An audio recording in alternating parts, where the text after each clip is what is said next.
¿Escucha bien el audio? ¿Sí? Gracias. Muy buenas tardes, jóvenes. Les saluda el profesor de química, José Manuel Churata Chávez. Vamos a continuar con nuestras clases de química. Hoy nos toca desarrollar la semana número 11. Ya, semana número 11. Vamos a ver. Aquí está. Semana 11.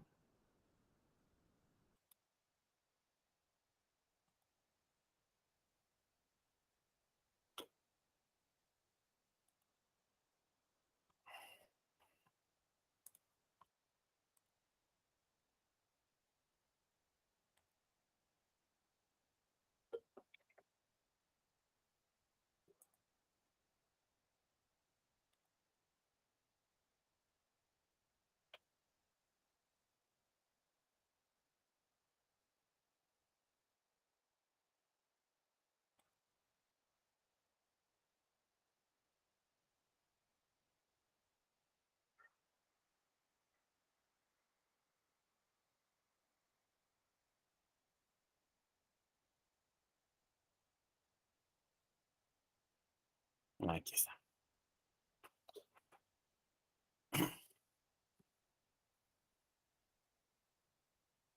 Aquí está. Semana número 11, cinética química, pues, ¿no?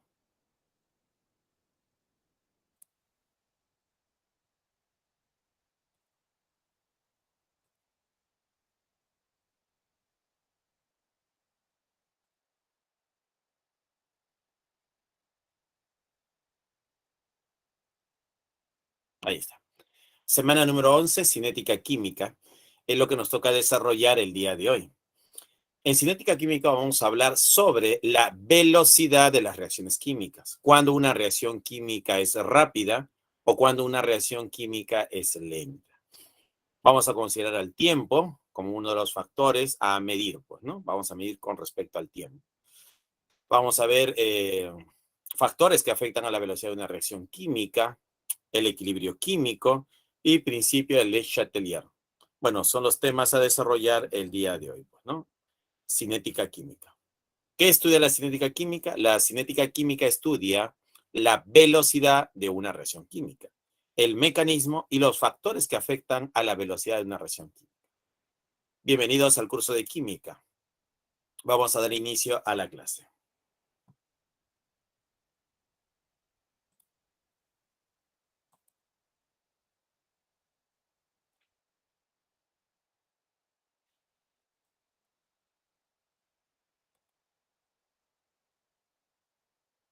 Muy bien, ahora sí. Tenemos acá semana 11, cinética química. ¿Qué estudia la cinética química? La cinética química estudia los mecanismos por los cuales se producen las reacciones químicas, la velocidad de las reacciones químicas y los factores que afectan la velocidad de las reacciones. Eso va a estudiar la cinética química.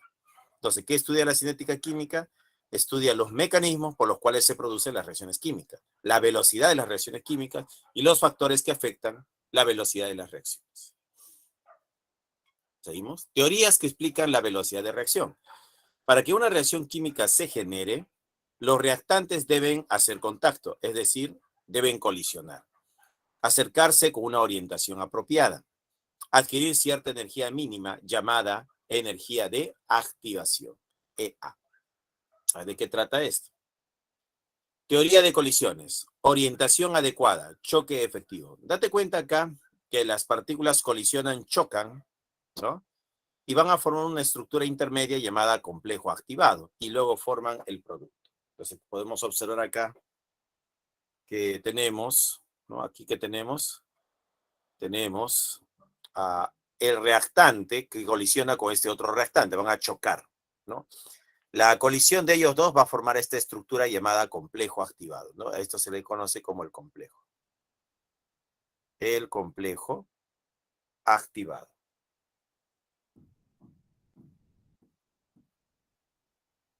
¿Ya? Acá tenemos el complejo activado, que es una especie intermedia entre reactantes y productos, que tiene un tiempo de vida media muy corto, pues, ¿no? Luego se forma el producto. Acá tenemos el producto.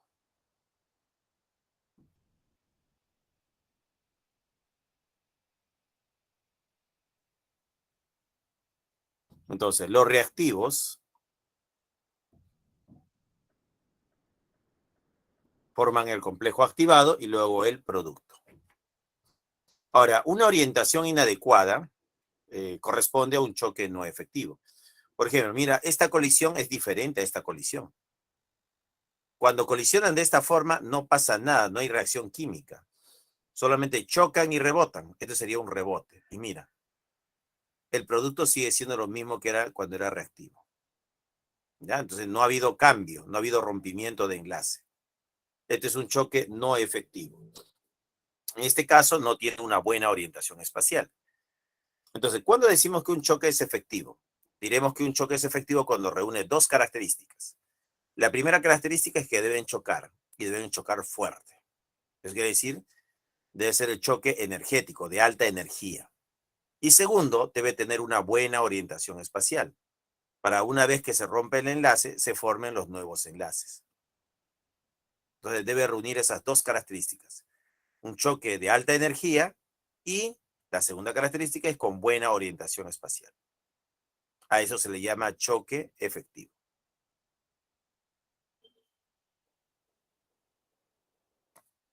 Seguimos. Profesor, disculpe, ¿podría poner la anterior a la que acaba de pasar, por favor? La anterior, ¿cuál? ¿La de acá? Sí, esta, un ratito, por favor.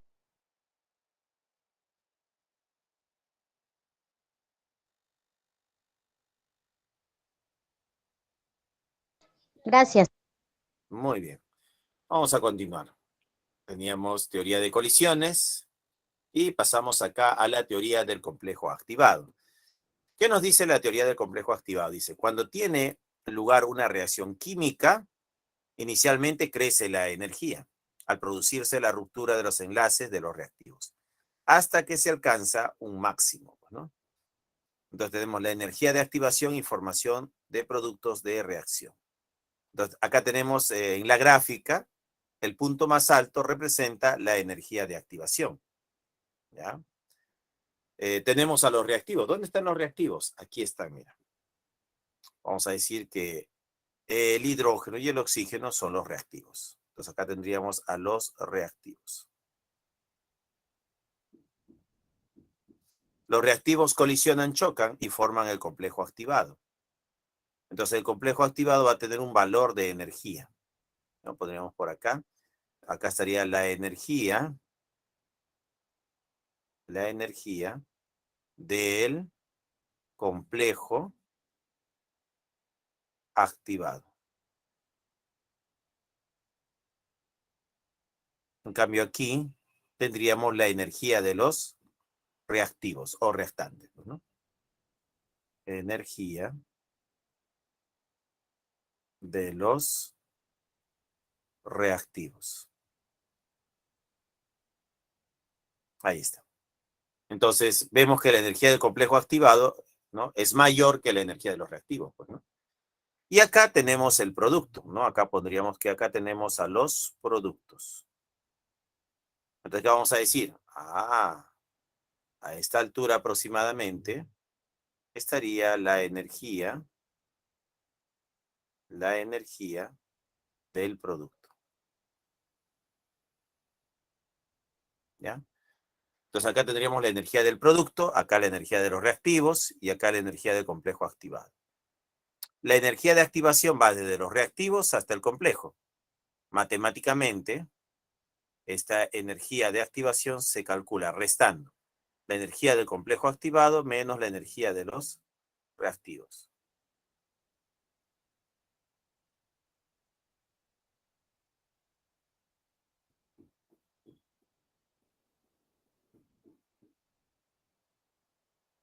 Entonces, la energía de activación, ¿qué va a ser igual? A la energía del complejo activado menos la energía de los restantes. Así se calcula matemáticamente.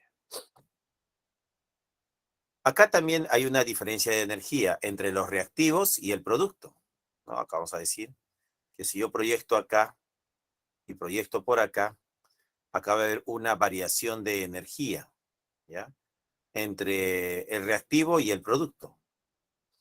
Esta variación de energía, ¿no?, se calcula como la energía del producto menos la energía del reactante. ¿no? Esa resta me da la energía de la reacción química, ¿no? La energía de la reacción química. Bueno, esa sería la gráfica de la teoría del complejo activado. Dice, cuando tiene lugar una reacción química, inicialmente crece la energía al producirse la ruptura de los enlaces de los reactivos, hasta que se alcanza un máximo, ¿no? En el punto máximo tenemos el complejo activado.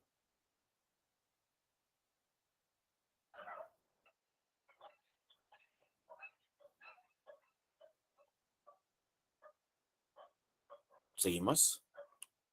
Perfil de una reacción. Acá tenemos la energía de activación, que va desde los reactivos hasta el complejo activado. Entonces acá tenemos R, que significa reactivos,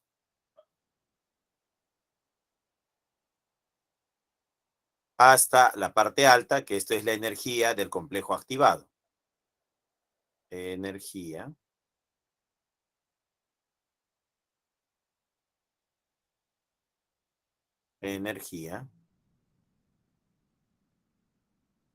del complejo activado. ¿Ya? Entonces acá tenemos la energía del complejo activado. ¿Cómo se calcula esta energía de activación? Restando, ¿no? La energía del complejo activado menos la energía del restante. Luego tenemos acá al producto, ¿no? Acá está el producto. Y acá están los reactivos. Hay una diferencia de energía. Entonces, la variación de entalpía de reacción es igual a la energía de reacción, que es igual a la energía del producto, menos la energía de los restantes.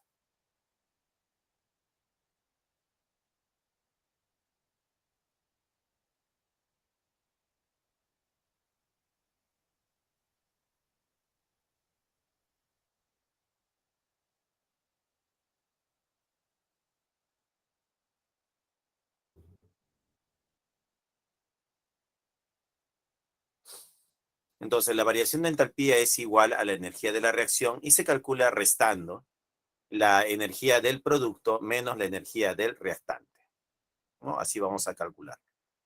Restando, pues no hay que hacer una resta. ¿Qué más? Acá dice que es una reacción exotérmica, ¿no?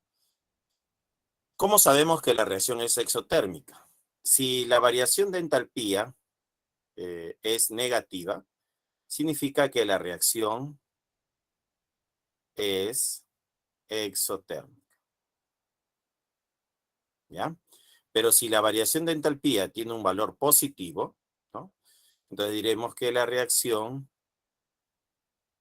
es endotérmica.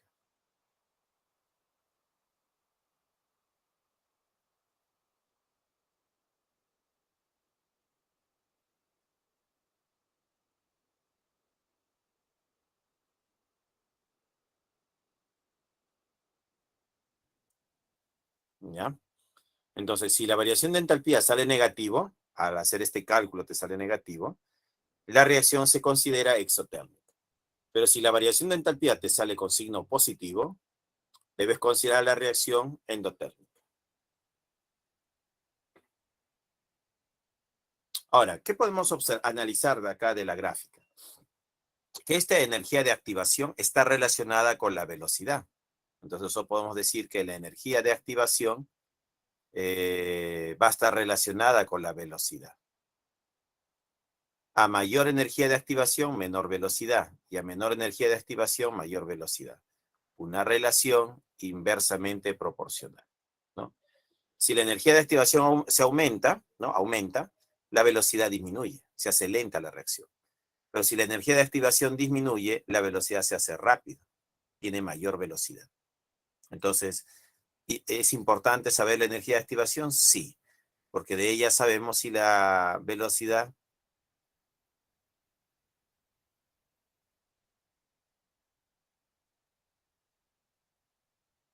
Claro, tenemos una relación entre la energía de activación y la velocidad, ¿no? Una relación inversamente proporcional. Seguimos. Acá tenemos otra gráfica, dice perfil de una reacción endotérmica. Ajá. Entonces, ¿cómo es una reacción endotérmica? Una reacción endotérmica sería 2 veces AB más calor me daría A sub 2 más B sub 2. Por ejemplo, esto sería una reacción endotérmica. Eso quiere decir que AB estaría acá. 2 veces AB. Sería un reactivo. Se forma el complejo activado y luego forma el producto. Y el producto sería A sub 2 más B sub 2. ¿Qué cosa es esto? Esto es el producto.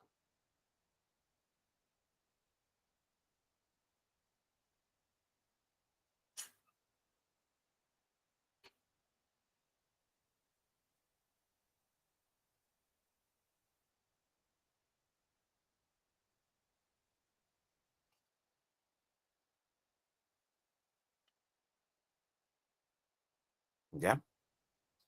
Entonces, acá tendríamos el calor, ¿no? Que el calor podría ser Q también, pues, ¿no? Y eso sería esta variación de energía. Esta variación de energía es Q, el calor de la reacción química, que acá lo estamos expresando como variación de entalpía. Si la variación de entalpía es mayor que cero, entonces significa que la reacción es endotérmica. ¿Ya? Eso va a significar. Si la variación de entalpía, delta de H, es mayor que cero, significa que la reacción es endotérmica. La energía de activación se sigue calculando como la energía del complejo activado menos la energía del restante. Hay que restar, pues, ¿no? Y la variación de entalpía viene a ser la energía del producto menos la energía del restante. Pues acá está el restante o reactivo y acá está el producto. Hay que hacer esa resta energética para, ¿no? Para calcular la variación de entalpía, pues, ¿no? Energía del producto menos la energía del restante, esa resta me da la energía de la reacción o la variación de entalpía.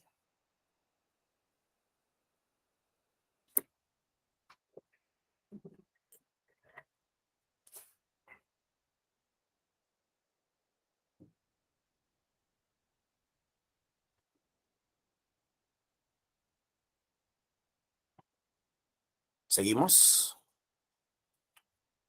Acá tenemos un ejemplo. Dice, la figura siguiente muestra el diagrama de energía potencial para la descomposición del peróxido de hidrógeno bajo ciertas condiciones. ¿Quién es el peróxido de hidrógeno? El peróxido de hidrógeno vendría a ser el H2O2 y que forma oxígeno más agua, pues, ¿no? Esta sería la descomposición del peróxido de hidrógeno. Dos hidrógenos, dos oxígenos, acá por dos oxígenos, dos más dos serían 4. 2 por 2, 4. 4 oxígenos, 4 oxígenos, 4 hidrógenos, 4 hidrógenos. La ecuación quedó balanceada, ¿no? Esa sería nuestra ecuación balanceada. En la reacción química, ¿cómo se vería eso?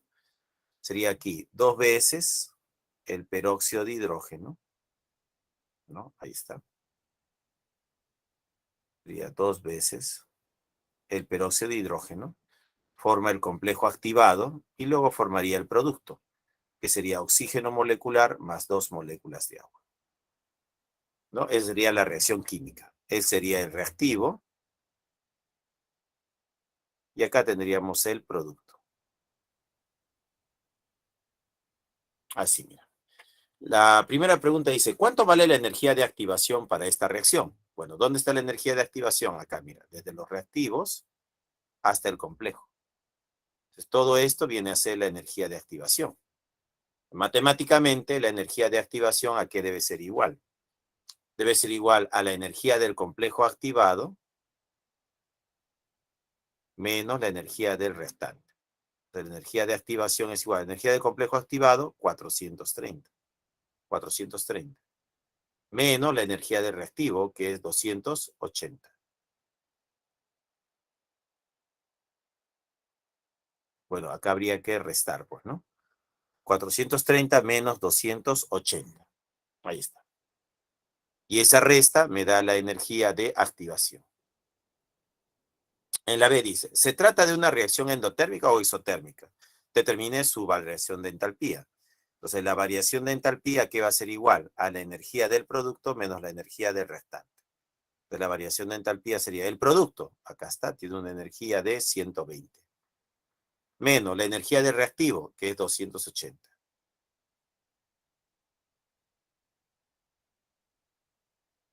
¿Ya? Entonces ahí calculamos la variación de entalpía. Así es. Entonces faltaría hacer el cálculo nada más, ¿no? De la variación de entalpía. ¿Cuánto saldrá? ¿Cuánto saldrá? ¿No? Hay que operar y sale, ¿no?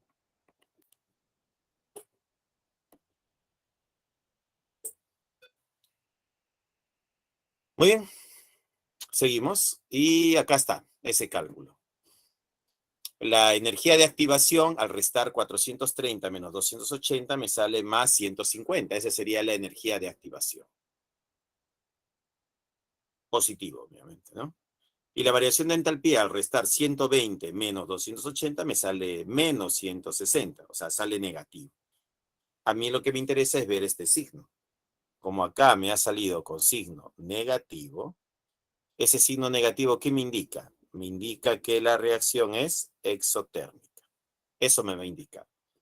Si hubiera salido positivo, la reacción era endotérmica. Como ha salido negativo, significa que la reacción es exotérmica.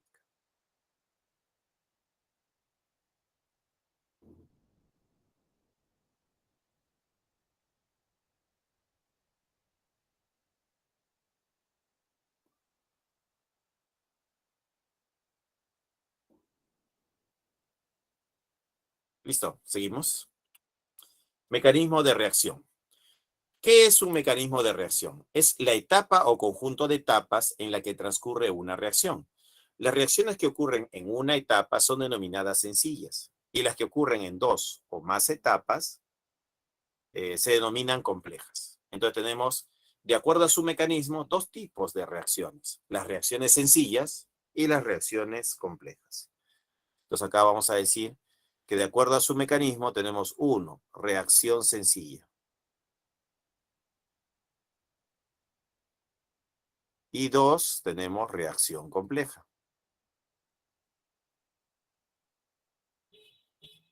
¿Ya? Entonces, las reacciones sencillas son aquellas que ocurren en una sola etapa, ¿no? Una sola etapa. Por ejemplo, yo tengo A que se transforma en C y esto ocurrió en una etapa. Esto de acá lo voy a llamar reacción sencilla. ¿Ya? Reacción sencilla. Una reacción compleja sería cuando A se transforma en X, X se transforma en y Y se transforma en C. Entonces acá tengo la primera etapa, etapa 1, la segunda etapa, etapa 2, y la tercera etapa, etapa 3. Entonces, cuando tiene varias etapas, a las reacciones de varias etapas se le llama reacción compleja. ¿Qué se hace ahí para resolver este problema? Se suma las etapas.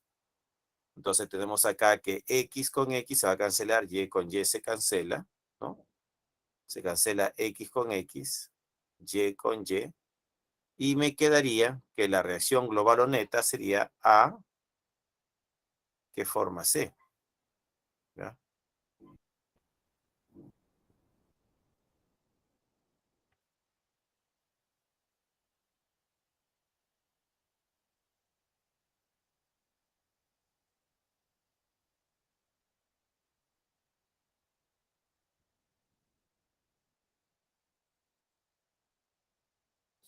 Entonces, A y C sería la reacción global. A esto se le conoce como la reacción global.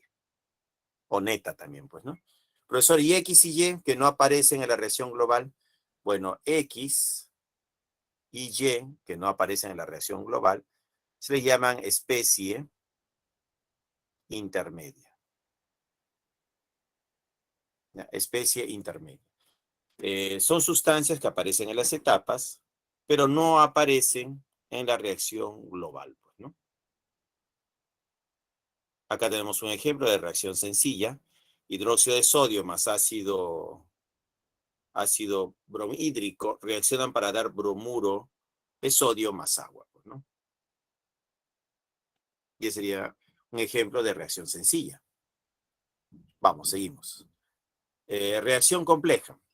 Para la reacción compleja tenemos ahí, ¿no? Óxido de nitrógeno que forma oxígeno más nitrógeno. Luego tenemos su mecanismo. Primera etapa, óxido de dinitrógeno forma oxígeno atómico más nitrógeno. Etapa lenta. Y una segunda etapa, el óxido de nitrógeno más yodo molecular.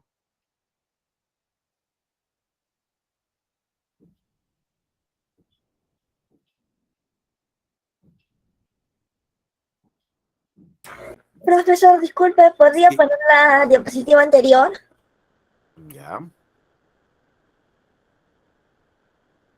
Gracias. Profe, Sí, ¿cuál es la reacción más rápida? más rápida. En la compleja, sí.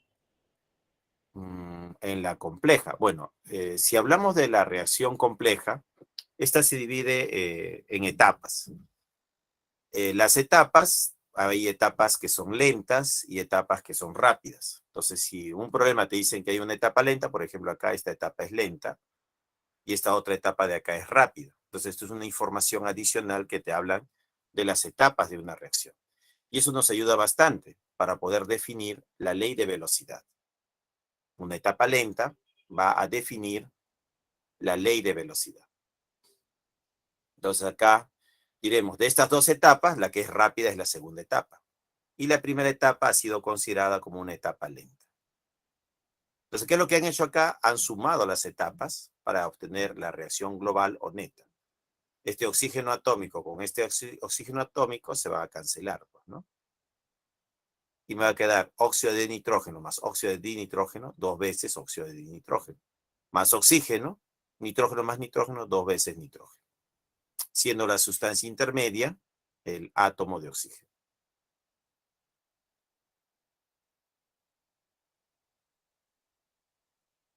¿Se entendió? Sí, Sí, muy bien. Lo que pasa es que las reacciones complejas van a, de acuerdo a su mecanismo, van a tener etapas. Y si uno puede medir de alguna forma estas etapas y diferenciarlo en lenta y rápida, eso nos ayuda bastante, porque eso lo voy a usar para determinar la velocidad de la reacción compleja. Esta va a estar en función de la etapa lenta. Entonces, la etapa lenta define la ley de velocidad de las reacciones complejas. Seguimos. Velocidad de reacción. La velocidad de reacción estudia o mide el cambio de la concentración de los reactantes a productos de una reacción química con respecto al tiempo. Los reactantes se transforman en productos. Entonces, la velocidad de reacción va a ser la variación de concentración del producto sobre la variación del tiempo. Si los datos son del reactante, entonces se pone un signo negativo. Menos variación de la concentración de los reactantes sobre la variación del tiempo, pues, ¿no? La variación del tiempo. Como tiene signo negativo, esa resta va a ser negativa por el signo negativo que está afuera, sería menos por menos, al final quedaría más. ¿Ya? Ese signo menos solamente es un artificio matemático que sirve para convertir una cantidad negativa en positiva. Y esa sería la velocidad de la reacción. Con datos experimentales podrían ser datos del reactante o con datos experimentales datos del producto. Entonces, si tengo datos del producto, puedo calcular la velocidad. Y si tengo datos del reactante, también puedo calcular la velocidad. Solamente hay que tener cuidado qué tipo de datos me están dando. ¿Es reactante o es producto?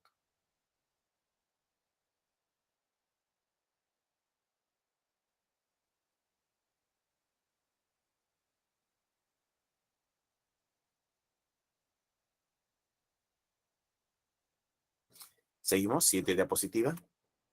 Velocidad de reacción. Acá tenemos A y B que representan a los reactivos. Entonces yo tengo aquí a A y a B que representan a los reactivos. Y C y D representan al producto. Entonces, como tiene los reactivos A y B, acá tenemos menos. ¿Por qué se ha colocado este signo menos? Porque A es un reactivo. ¿Ya? Entonces tenemos acá, todo esto de acá representa la velocidad. La velocidad de A con respecto a A. Toda esta parte de acá sería la velocidad de B. ¿Y por qué está con signo negativo? Porque B también es otro reactivo.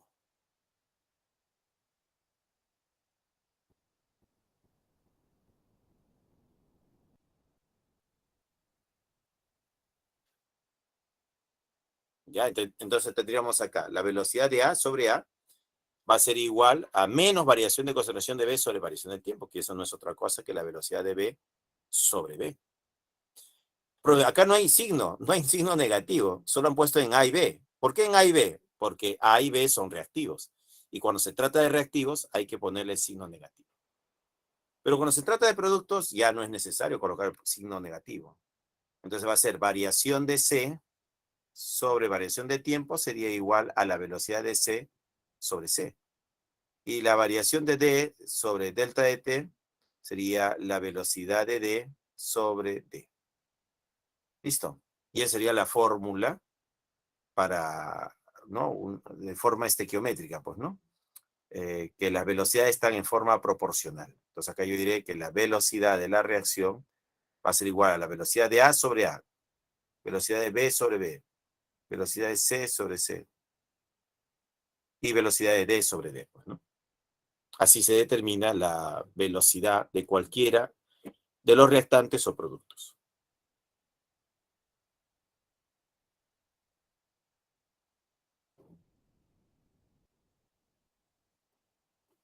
Seguimos. Velocidad de reacción, dice, expresar la velocidad de la siguiente reacción química en función de la concentración de cada una de las especies implicadas en la reacción. Pues, ¿no? Tenemos 6 hidrógenos con 2 boros, sería acá, ¿no? ¿Qué están haciendo? Ah, ya. Menos variación de la concentración del hexahidruro de diboro sobre la variación de temperatura. Es igual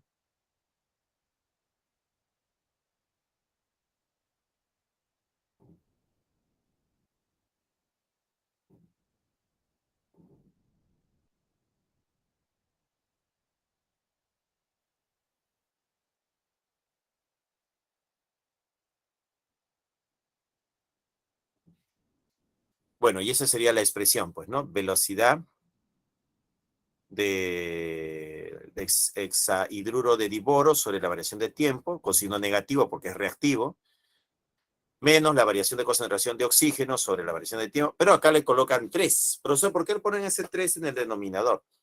Porque acá el coeficiente vale 3, pues, ¿no? Este 3 coincide con este 3. ¿Ya? Acá igual, mira, este 3 coincide con este 3. Entonces yo podría decir que acá la velocidad, todo esto representaría la velocidad, pues, ¿no? La velocidad de B2H6, ¿no? Va a ser igual a la velocidad del oxígeno sobre 3, y eso va a ser la velocidad del boro 2, oxígeno 3, y eso va a ser igual a la velocidad del agua sobre 3, ¿no? Así sería la expresión, en función a las velocidades relativas de cada uno de ellos.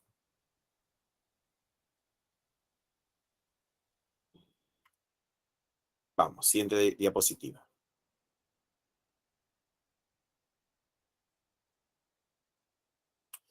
Ejemplo 3 dice, determine la velocidad media para la siguiente ecuación química. Tenemos bromo más el ácido metanoico, va a dar bromuro más 2 ácidos más dióxido de carbono. Durante los primeros 100 segundos, según los datos mostrados en la siguiente tabla. Tiempo 0, concentración de bromo 0,012. Para el tiempo de 100 segundos, concentración de bromo 0,09. Y para el tiempo de 200 segundos, concentración de bromo 0,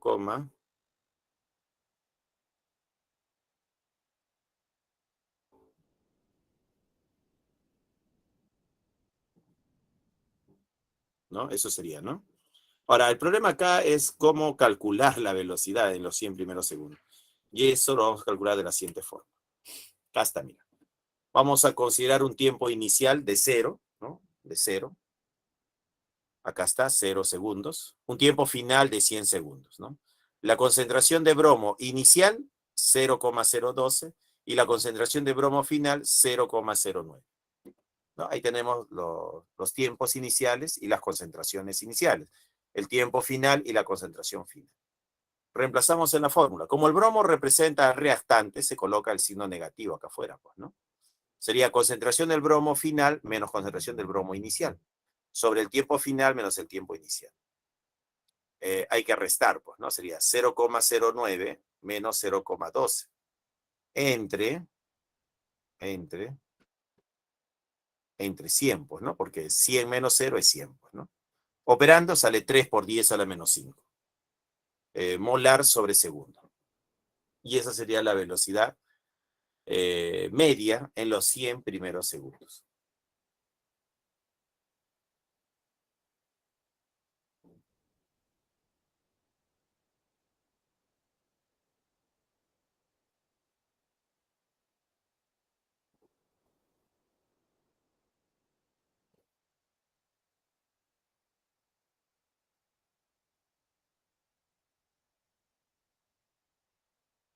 ¿Listo? Seguimos. Ejercicio 2, dice acá. El agua es el líquido más abundante del planeta Tierra. Es tan importante las reacciones catabólicas del cuerpo que los seres vivos no sobreviven una semana sin beberla. Una forma de sintetizar este líquido en un laboratorio es mediante esta reacción química. Hidrógeno más oxígeno me da agua. Lo primero que hay que hacer cuando tenemos una reacción química es balancear la reacción química. Entonces, lo primero, siempre, verifica que esté balanceado. ¿Ya? Entonces, acá tenemos dos hidrógenos, dos hidrógenos. Dos oxígenos, un oxígeno. Multiplico por dos. Dos oxígenos, dos oxígenos. Cuatro hidrógenos, aquí cuatro hidrógenos. La ecuación ha quedado balanceada. Dice, si en la reacción el hidrógeno desaparece a una velocidad de 10 mol sobre segundo, determine, ¿no? 10 molar, este es m de molaridad sobre segundo, determine la velocidad de consumo del oxígeno gaseoso. Tengo la velocidad del hidrógeno. Esta sería la velocidad del hidrógeno. De la expresión matemática podemos sacar a lo siguiente. La velocidad del hidrógeno es proporcional a 2, como la velocidad del oxígeno es proporcional a 1, como la velocidad del agua es proporcional a 2. Y todo esto sería la velocidad, ¿no? Todo eso sería igual a la velocidad, ¿no? La velocidad de la reacción. Entonces, si en la reacción, dice, ¿no? El hidrógeno desaparece a una velocidad de 10 molaridad sobre segundo, bueno, sería la velocidad del hidrógeno, que sería 10, ¿no? Molaridad sobre segundo. Eso sería proporcional a 2, como la velocidad del oxígeno.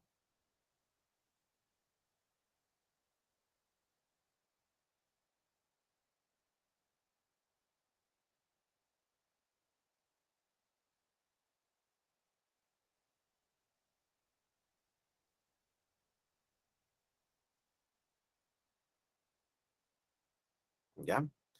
Entonces, yo quiero calcular la velocidad del oxígeno, porque es lo que me pide, ¿no? La velocidad de consumo del oxígeno, ¿cuánto será? Entonces, la velocidad del oxígeno es proporcional a 1. 10 entre 2, ¿cuánto me da? 5.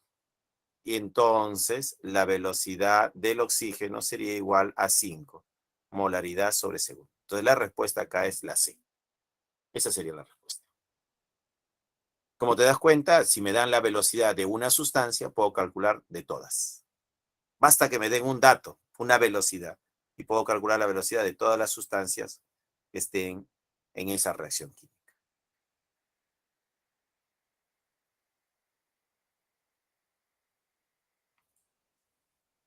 Seguimos. Factores que afectan la velocidad de una reacción. El estado físico de los reactantes. Claro, si tenemos un gas, tiene una velocidad. Si tenemos un líquido, tiene otra velocidad. Y si tenemos un sólido, tiene otra velocidad. Entonces, ¿dónde la velocidad va a ser más alta? Cuando sea un gas o un líquido, pues, ¿no? En cambio, cuando es un sólido, vamos a decir que la superficie va a ser la que reacciona. En cambio, los átomos que están dentro de ese sólido no van a reaccionar porque están de forma, ¿cómo podríamos decirlo? Debido a los átomos que están en la superficie, los protege. Claro, no van a reaccionar los átomos internos, sino los átomos que están en la superficie del sólido. Ese sería el estado físico de los restantes. Entonces, es importante si la reacción es en gas, en líquido o en sólido.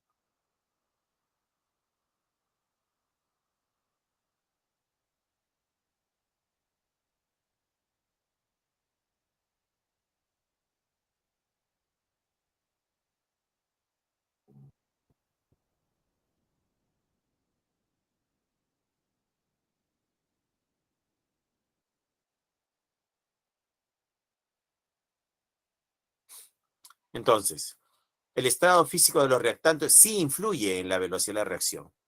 Entonces, cuando es un gas, la velocidad va a ser más rápida. Las partículas se mueven a mayor velocidad, chocan con mayor fuerza, forman el complejo activado y luego el producto. Lo mismo pasa en el estado líquido. Las partículas se siguen moviendo, sigue habiendo choque entre las partículas. En cambio, en el estado sólido no. Si uno de los reactantes es sólido, el sólido tiene que esperar a que el otro reactante llegue, choque y forme producto. Entonces se hace más lento, ¿no? En el estado sólido.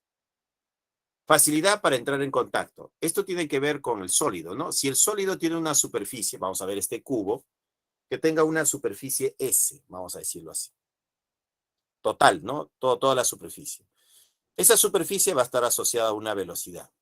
Pero ¿qué pasa si a este cubo yo lo fragmento en cubitos, cubitos chiquitos? O sea, este cubo lo molemos, en otras palabras, proceso de molienda, donde la superficie de contacto aumenta 100 veces S. Entonces acá vamos a tener una velocidad 2. ¿Qué se cumple acá? Que la velocidad 2 es mayor que la velocidad 1. ¿Ya? La velocidad 2 del fragmento, de los fragmentos, va a tener mayor velocidad que el bloque completo, que el sólido, ¿no?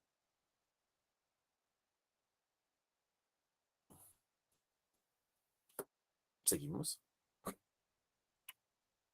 Factores que afectan la velocidad de una reacción. Concentración de los reactantes, claro. A mayor concentración de reactante, mayor velocidad. Claro, el reactante es importante. Entonces, si la concentración del reactante aumenta, entonces la velocidad de la reacción química también aumenta. Si la concentración del reactante disminuye, la velocidad de la reacción química disminuye. Hay una relación directamente proporcional entre...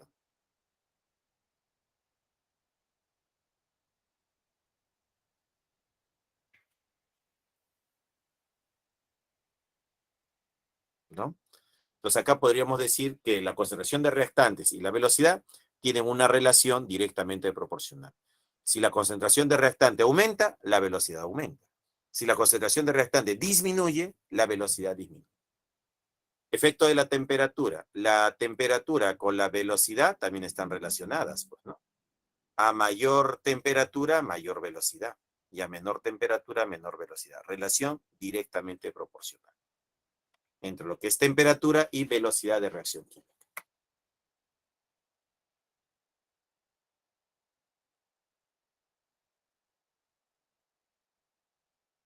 Seguimos. Acá tenemos el ejercicio 1 de la separata. Dice, cuando un clavo de hierro se sumerge en una solución de ácido sulfúrico, este se oxida formando sulfato férrico. Y gracias a la cinética química, se estudian las etapas que ocurrieron en esta oxidación. Se calcula la velocidad de reacción y se analiza qué factores la afectan.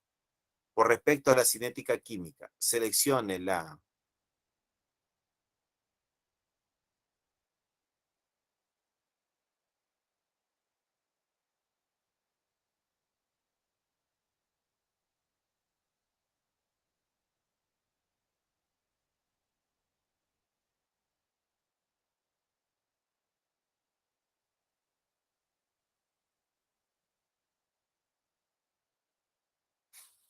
Entonces, con respecto a la cinética química, seleccione la alternativa incorrecta. ¿Cuál será la respuesta correcta?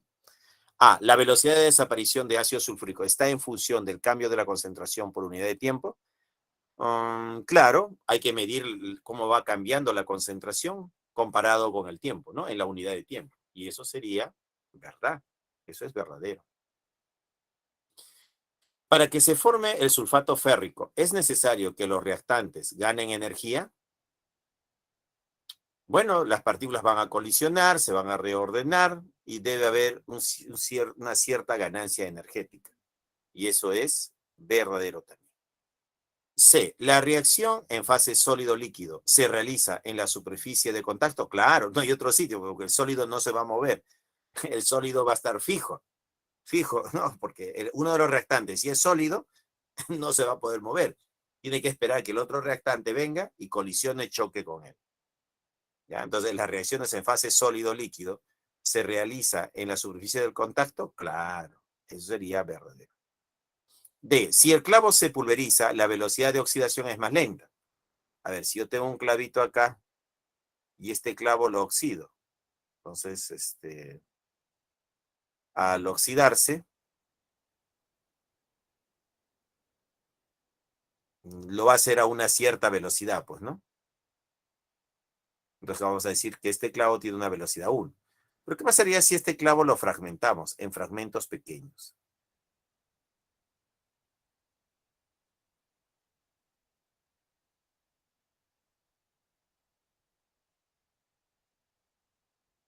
¿Ya? Entonces, cuando se ha fragmentado, se ha molido el clavo, aquí la superficie de contacto va a aumentar. Entonces la velocidad también cambia. Tendría una velocidad 2. Entonces diremos que la velocidad 2 va a ser mayor que la velocidad 1. ¿Por qué? Porque al tener fragmentos, la superficie de contacto está aumentando. ¿Ya? Entonces acá podemos decir que este clavo tiene una superficie S. Al fragmentarlo, esa superficie puede haber aumentado 100 veces S. Entonces tiene mayor superficie de contacto. Entonces su velocidad también va a aumentar. Al haber más superficie de contacto, mayor velocidad. La respuesta sería la D, ¿no? Si el clavo se pulveriza, ¿la velocidad de oxidación es más lenta? No. Si lo pulverizas, la velocidad de reacción se va a hacer más rápida, no más lenta. Entonces la incorrecta es la D de dado.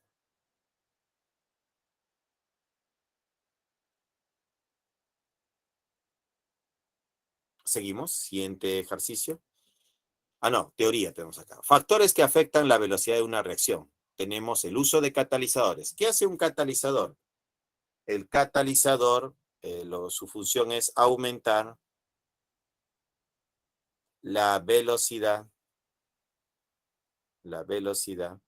aumentar la velocidad de la reacción química.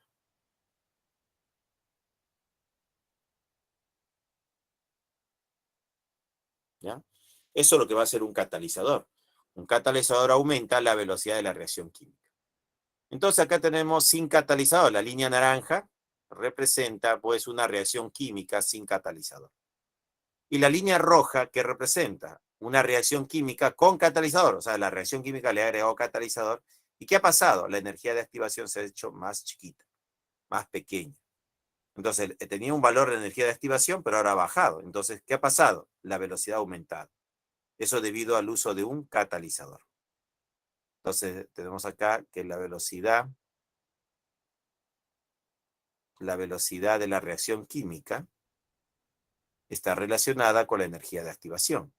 A mayor energía de activación, menor velocidad. Y a menor energía de activación,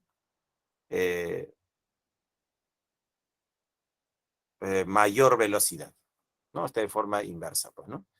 Si la energía de activación aumenta, la velocidad disminuye. Si la energía de activación disminuye, la velocidad aumenta. Relación inversamente proporcional.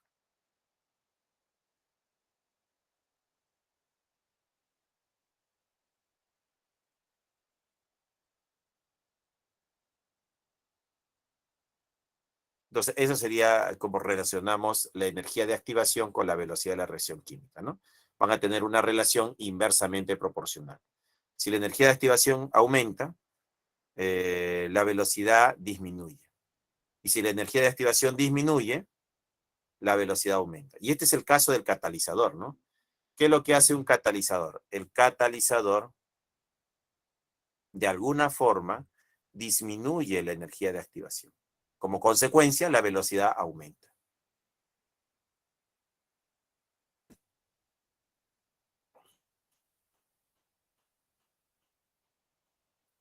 Seguimos.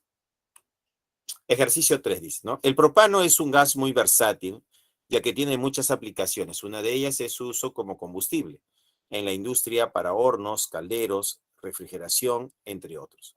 Pero también en la parte doméstica para cocinas y en la calefacción.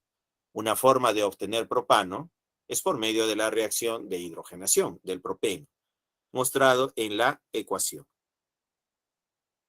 Tenemos acá el propeno más hidrógeno molecular gas me da propano, gas.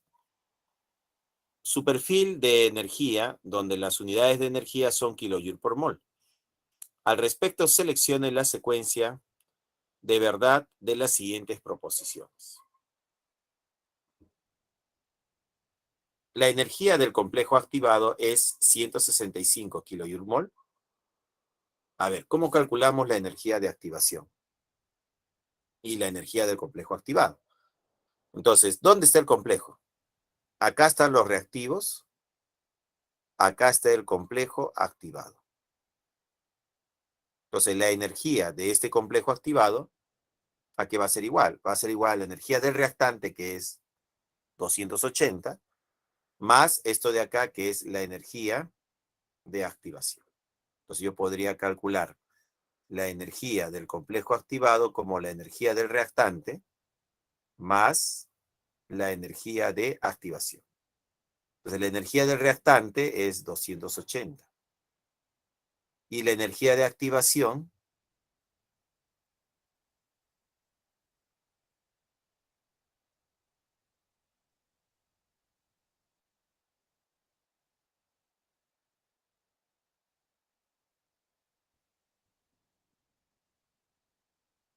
¿ya? Entonces sería 280 más la energía de activación.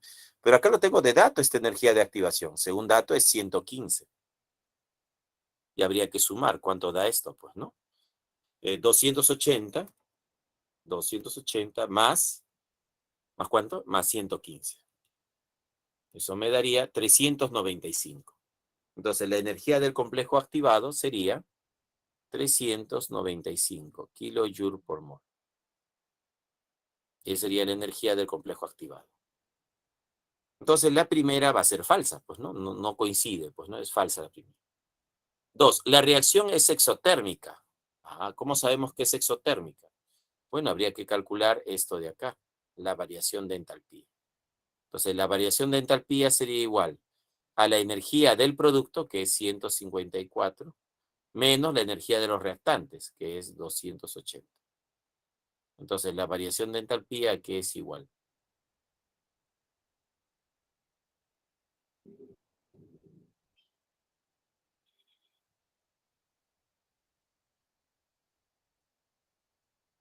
¿Ya? Entonces habría que restar, ¿no? ¿Cuánto sale esta resta? ¿Cuánto es 154 menos 280? 154 menos 280 me daría menos 126. Menos 126. Acá sale menos 126 kJ/mol. ¿Qué significa esto? Como veo acá que la entalpía me sale negativo, ese negativo me indica algo. Ese negativo me dice que la reacción es exotérmica. ¿Ya? Eso es lo que va a significar un signo negativo. Entonces, ¿la reacción es exotérmica? Sí. ¿Liberando 126 kJ/mol? Sí. Eso sería verdadero. Hay liberación de 126 kJ/mol. Entonces, la segunda es verdadera. La tercera, si la energía de activación disminuye a 90, se ha agregado un inhibidor. Ahora, ¿qué significa eso? ¿Qué es lo que hace qué es lo que hace qué es lo que hace que la energía de activación disminuya, ¿no? Porque acá dice, va a disminuir la energía de activación. Así, mira. Ahora va a ser más chiquita. Y va a tener un valor de 90. 90, ¿no? 90 para la energía de activación. Profesor, entonces esto es sin catalizador y esto es con catalizador. Cuando disminuye la energía de activación, significa que has usado un catalizador. De 115 a 90 ha disminuido. Entonces estás usando un catalizador. Dice, si la energía de activación, ¿no? Si la energía de activación disminuye a 90, ¿se ha agregado un inhibidor? No. Un catalizador tampoco, ¿no? Si la energía de activación disminuye a 90, ¿se ha agregado un inhibidor? No, no es un inhibidor, sino un catalizador. La respuesta acá sería, no se ha agregado un inhibidor, lo que se ha agregado es un catalizador. Un catalizador. Y por eso la tercera sería falsa, pues, ¿no? ¿En qué caso disminuye la energía de activación? Cuando se agrega catalizadores. ¿Y qué sería el inhibidor? Si le hubiera agregado un inhibidor, la gráfica se hubiera hecho así. Esto sería con inhibidor.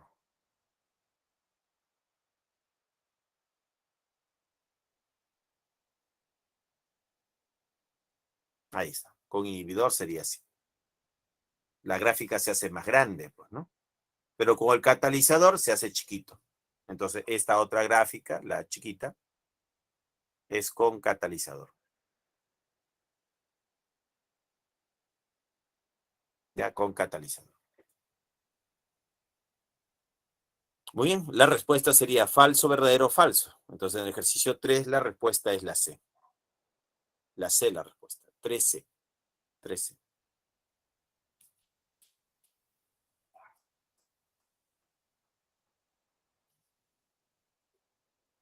Seguimos. Siguiente ejercicio. Ah, no, teoría, dice. Mecanismo de reacción. Reacción compleja y un catalizador. Mecanismo, tenemos el peróxido de hidrógeno más bromuro. Etapa lenta. Y luego tenemos una etapa rápida, donde el peróxido de hidrógeno reacciona con el hipobromito para formar bromuro más agua más oxígeno. Entonces podemos sumar las etapas, ¿no? La etapa 1 y la etapa 2. Pero al sumar, ¿qué va a pasar? Que este hipobromito con este hipobromito se cancela. Ya se va a cancelar. Entonces, ¿qué vamos a tener acá? Peróxido de hidrógeno más peróxido de hidrógeno, 2 veces el peróxido de hidrógeno. Acá tenemos bromuro y acá tenemos bromuro, mira. Acá tenemos bromuro y acá tenemos bromuro. ¿Qué cosa viene a ser el bromuro? Como acá lo tenemos en el reactante, el bromuro se convierte en un catalizador, ¿no? Catalizador. Entonces acá tendríamos peróxido de hidrógeno más bromuro en medio.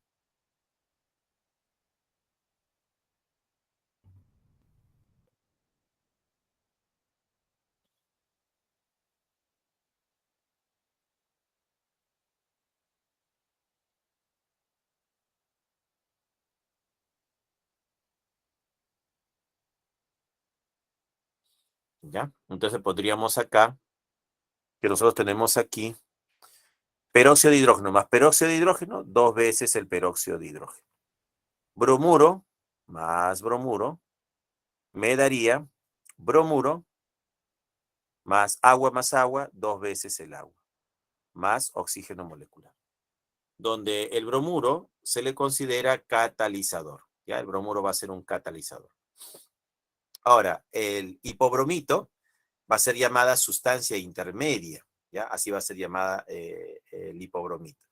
Sustancia intermediaria, pues, ¿no? Y el bromuro se va a considerar un catalizador, ¿no? Un catalizador. Entonces, nuestro catalizador acá sería el ion bromuro, ¿no? El bromuro está en el reactivo y ahora el bromuro pasa al producto. Y solo ese hecho, ¿no? Por solo ese hecho, este bromuro se considera catalizador, pues, ¿no? Está al inicio y en la ecuación balanceada también está al final. Entonces, es el catalizador que se ha regenerado en el proceso.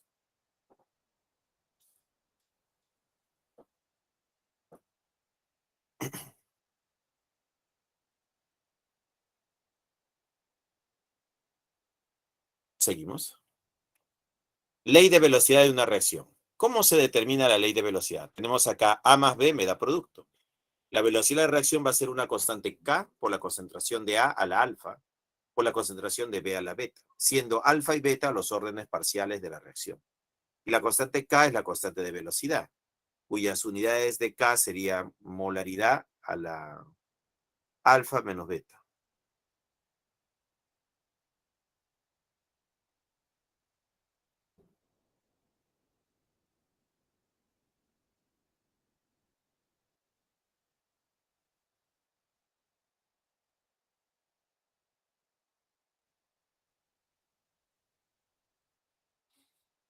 Muy bien, ahora, cuando los exponentes alfa y beta coinciden con los coeficientes, ¿no? ¿Qué pasaría si coinciden?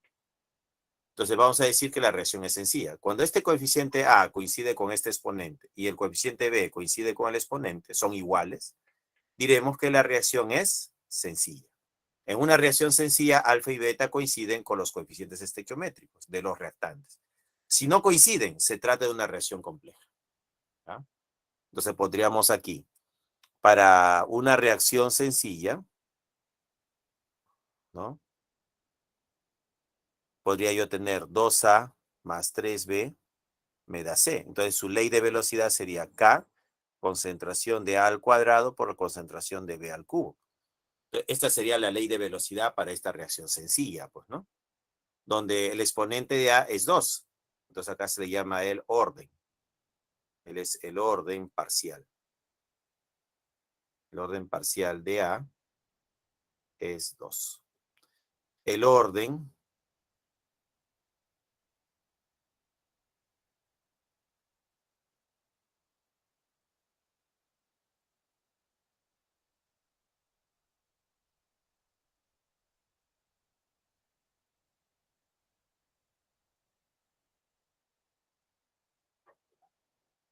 ¿ya?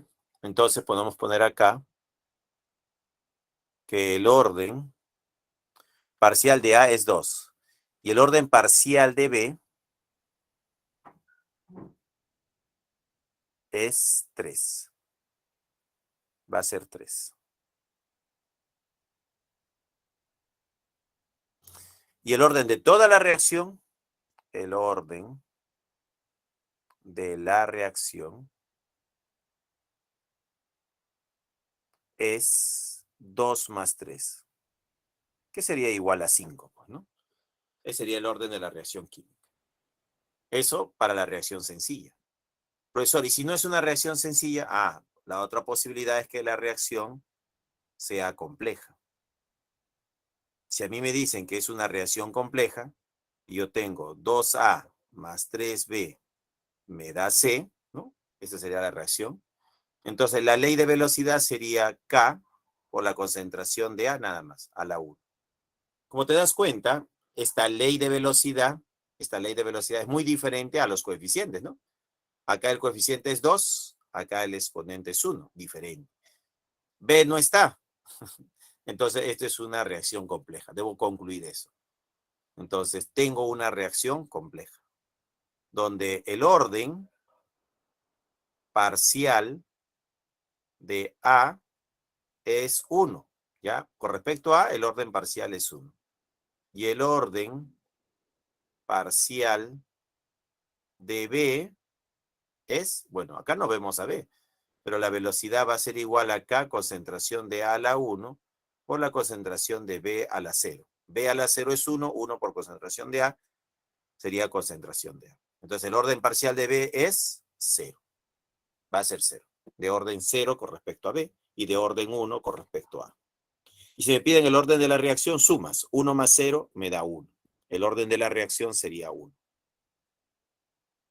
Y ahí están los dos casos, para reacción sencilla y para reacción compleja. Profesor, ¿y cómo se ha determinado esa ley? B igual a K por concentración de A a la 1. Eso se ha determinado experimentalmente en el laboratorio. O sea, hay que ir al laboratorio a determinar esa ley de velocidad. Cuando se tratan de reacciones complejas, pues, ¿no? Profesor, eso quiere decir que me lo van a dar de dato. Claro, te tienen que dar de dato.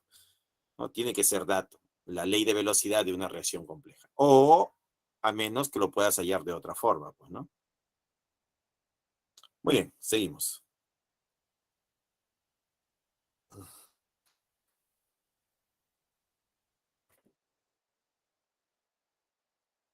Para la reacción compleja y su mecanismo. Tenemos acá una reacción química, óxido de nitrógeno me da oxígeno más nitrógeno.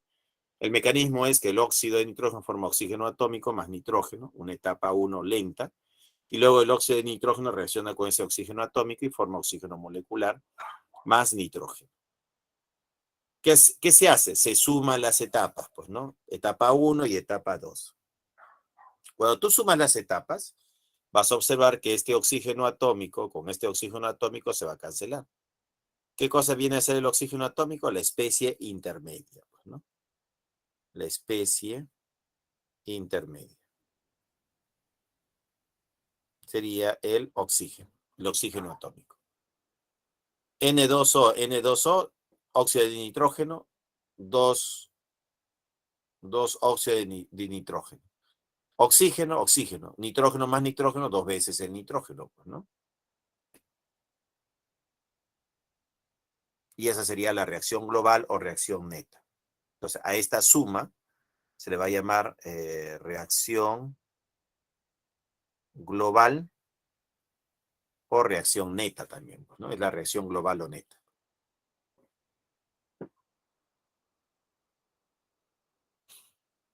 Para nuestro caso, ¿cómo se ha determinado esta ley de velocidad? Como acá me dan de dato que una de las etapas es lenta, yo puedo usar esa etapa para definir la ley de velocidad. Entonces, esta etapa me va a ayudar a definir la ley de velocidad. Va a ser K, la constante cinética, por la concentración del óxido de nitrógeno elevado al exponente 1. Y eso sería esto de acá. La ley de velocidad sería K, la constante cinética, por la concentración del óxido de nitrógeno elevado al exponente 1.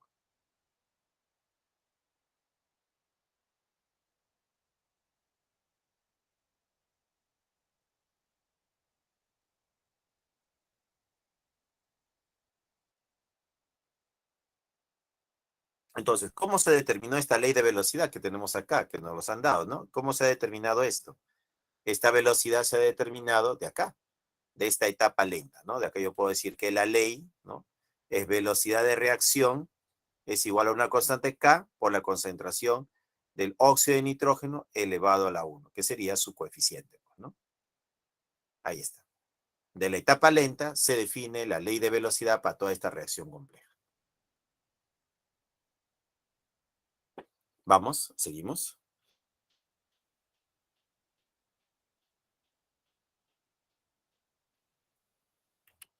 Ejercicio 4. Un estudio del proceso de formación de la lluvia ácida revela que inicialmente se forma trióxido de azufre, según la siguiente ecuación. Dióxido de azufre más oxígeno da trióxido de azufre. Hay que verificar que la ecuación esté balanceada. A ver, veamos. 2, 2 son 4 y 3. No, no está balanceada. Hay que balancear la ecuación. Entonces, en el ejercicio 4, tenemos que hacer el balance. Un azufre. 2 más 2, 4. 4 oxígenos. Acá hay 3. Como este es un número impar, hay que multiplicar por 2 acá. 2 azufres, 2 azufres.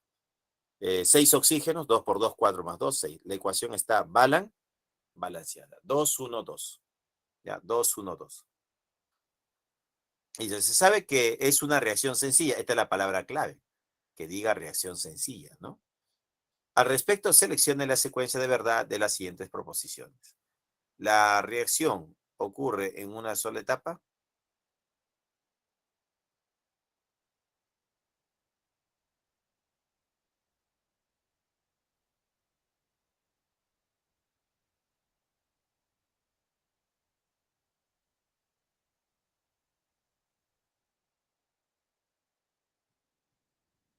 Dice, la reacción ocurre en una sola etapa. Claro, si es una reacción sencilla, es de una sola etapa.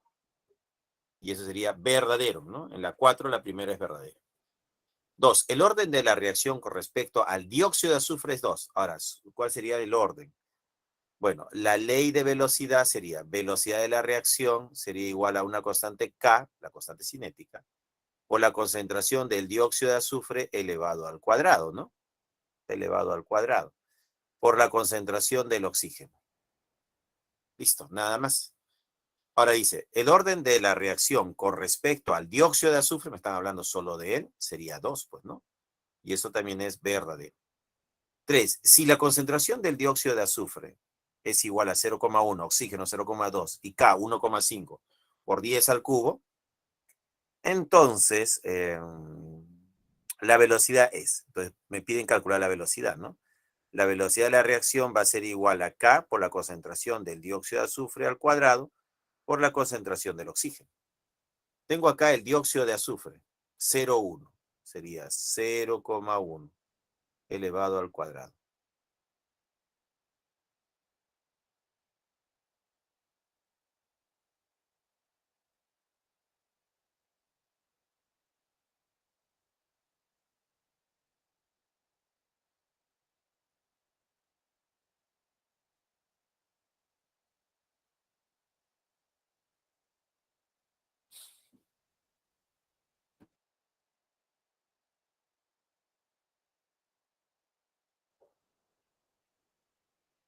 Reemplazando datos sería concentración del dióxido de azufre, lo tengo, 0,1. 0,1 al cuadrado, por la concentración del oxígeno, que también lo tengo, 0,2. Y multiplicado por la constante K. Y la constante K aquí está. 1,5 por 10 elevado al cubo, pues, ¿no? Ese sería el valor de la constante K. ¿Cuánto sale la velocidad de la reacción? Hay que hacer el cálculo, pues, ¿no? La velocidad de la reacción sería igual. 0,1 al cuadrado por 0,2 por 1,5 por 10 al cubo. Bueno, hay que operar, ¿no? Sería 1,5 por 10 elevado al cubo. Y todo esto multiplicado por 0,1 al cuadrado. Y esto multiplicado por 0,2. A ver, 1,5 por 10 al cubo, por 0,1 al cuadrado y por 0,2. Eso me da 3. Sale 3, joven. La velocidad de la reacción va a salir 3. La velocidad de la reacción sería igual a 3. Ahora, sus unidades. Faltó analizar las unidades. Entonces vamos a hacer un análisis dimensional. K tiene unidades de molaridad a la menos 2 por segundo a la menos 1. El dióxido de azufre tiene molaridad, pero está elevado al cuadrado, por la del oxígeno, que está en molaridad simplemente, ¿no? Entonces, ¿qué va a suceder acá? Que m cuadrado con m menos 2 se cancela. Entonces, la velocidad de la reacción va a estar en molaridad por segundo a la menos 1.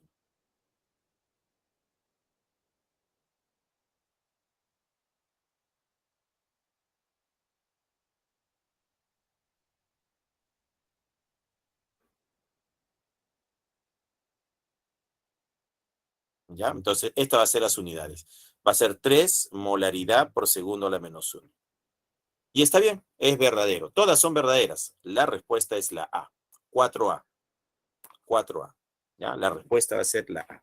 4A.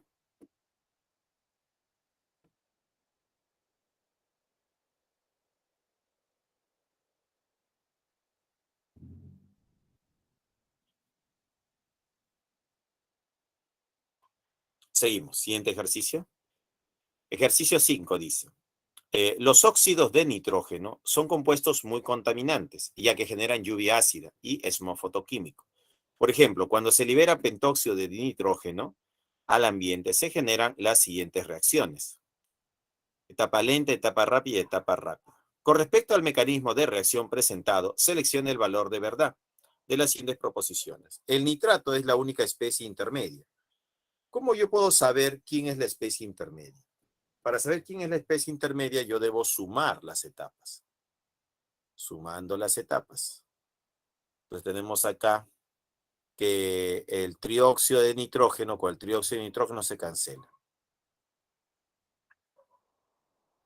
El monóxido de nitrógeno con el monóxido de nitrógeno también se cancela. Entonces vamos a decir que se cancela, se cancela, se cancela y se cancela. ¿Qué me quedó? Me quedó pues el pentóxido de nitrógeno, y pentóxido de nitrógeno sería 2 veces el pentóxido de dinitrógeno.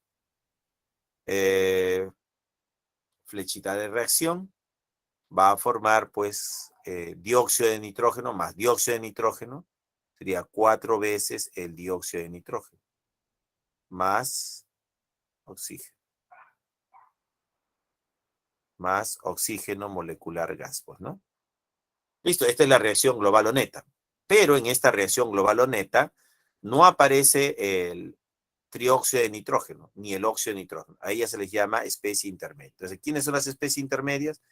Es el trióxido de nitrógeno y el monóxido de nitrógeno, el NO. Ellos dos son. Pero acá dice, ¿el NO3 es la única especie intermedia? No, eso es falso. Ya, falso. 2. La reacción global es 2 veces el pentóxido de nitrógeno, que forma 4 veces el óxido de nitrógeno, más oxígeno molecular. Bueno, sí, acá está 2 veces el pentóxido de nitrógeno, 4 veces el dióxido de nitrógeno, más oxígeno molecular.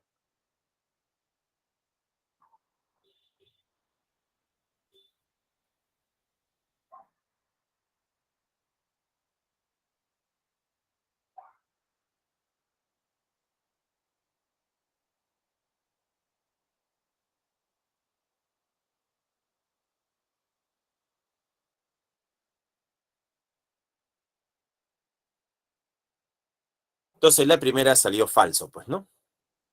Porque las especies intermedias son dos, pues, ¿no? El trióxido de nitrógeno y el óxido de nitrógeno. No es solamente una de ellas, pues, ¿no? Segunda alternativa, la reacción global es. Y sí es, pues, ¿no? Verdadero, ¿no? La segunda es verdadera. Sí coinciden, ¿no? Es lo mismo. La ley de velocidad. Para allá la ley de velocidad busco la etapa lenta. Si es que me dan de dato la etapa lenta. Si me dan la etapa lenta, trabajo con la etapa lenta. Ella es la etapa lenta. Entonces de acá voy a sacar la ley de velocidad. Entonces, de la etapa lenta saco que la velocidad de la reacción sería una constante K, ¿no? La constante cinética, por la concentración del pentóxido de dinitrógeno. Como acá el coeficiente vale 1, ¿no? Acá el exponente también vale 1, pues, ¿no? Sería K, concentración del pentóxido de nitrógeno, al cuadrado. No es al cuadrado, esa es la 1. Eso es falso. Falso, verdadero, falso. Entonces, en la 5, la respuesta es la A.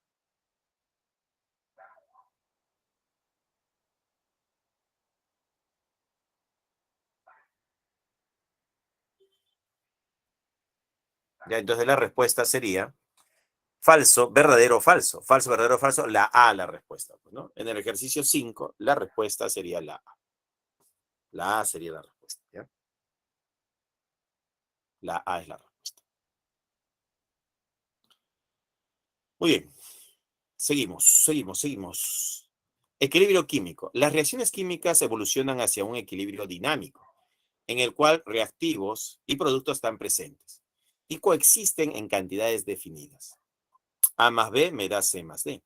Las velocidades de reacción directa e inversa son iguales. Entonces va a haber dos velocidades acá, una llamada directa y otra llamada inversa. En el equilibrio químico estas dos velocidades se igualan, van a ser iguales. Entonces acá tenemos que K sub 1 sobre K sub 2, ¿no? Va a ser igual a la concentración de C y de D sobre concentración de A sobre B, ¿no? Entonces, ¿qué cosa es C y D? C y D vienen a representar el producto. Acá está, representa el producto. ¿Y qué representa A y B? A y B representa a los reactantes. Entonces, hay que tener claro eso, ¿no? Acá están los reactivos y acá están los productos, ¿no? Entonces, la constante de equilibrio, en el numerador va el producto y en el denominador van los reactivos, pues, ¿no? Esa es la expresión, la notación, pues, ¿no?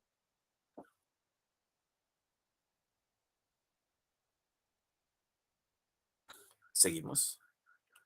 Equilibrio químico. Con respecto a la constante de equilibrio podemos calcularlo de dos formas, K sub C y K sub P. K sub C sería la concentración de C a la C por la concentración de D a la D. Eso en el numerador, sobre concentración de A a la A por concentración de B a la B en el denominador. La otra forma sería K sub P. ¿Pero qué cosa es P? La presión parcial. Es la constante de equilibrio en función a las presiones parciales. Sería la presión parcial de C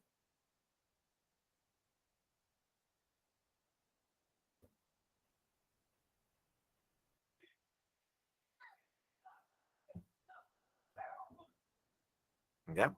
Entonces, K sub P va a ser presión parcial de C a la C, presión parcial de D a la D, sobre presión parcial de A la A y presión parcial de B a la B, pues, ¿no? Y así determinamos las constantes de equilibrio. ¿Por eso tengo que aprenderme de memoria eso? Sí, porque eso posiblemente te puedan preguntar, ¿no? Es posible, es probable. ¿Hay una relación entre Kc y Kp? Sí, Kp va a ser igual a Kc RT, variación del número de moles. Entonces, tendríamos acá el valor de R, que sería 0,082. T, que es la temperatura, debería estar expresado en Kelvin. Y delta de N es la resta del número de moles. Pero esto es solo para gases. No se considera sólidos ni acuosos. ¿Ya? Ni sólidos ni acuosos. Ni sólidos, ni líquidos, ni acuosos. Solo para gases. Esa resta del número de moles solo para gases. Y eso sería el delta de N. Con eso puedo hallar el Kp. Entonces yo podría calcular Kc, multiplicarlo por RT elevado al delta de N. Y tenemos el valor de Kp.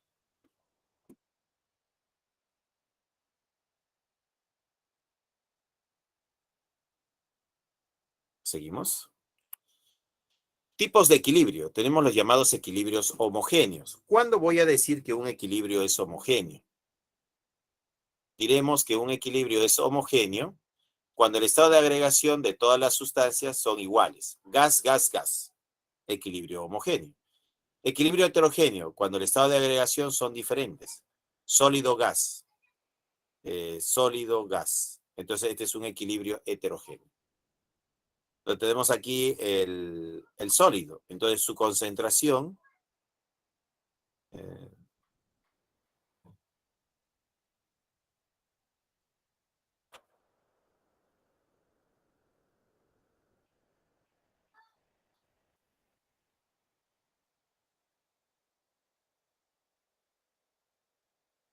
¿ya? Entonces, cuando nosotros tenemos la concentración de un sólido, ¿no?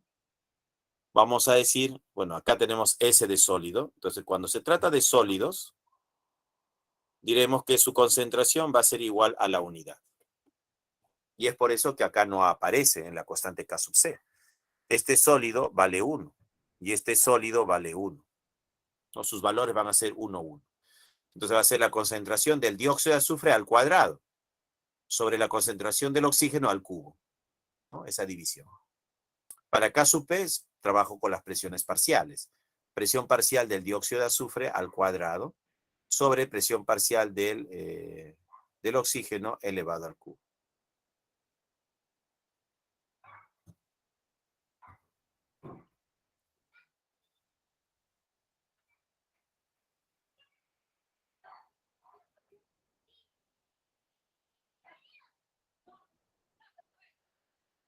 ¿Ya?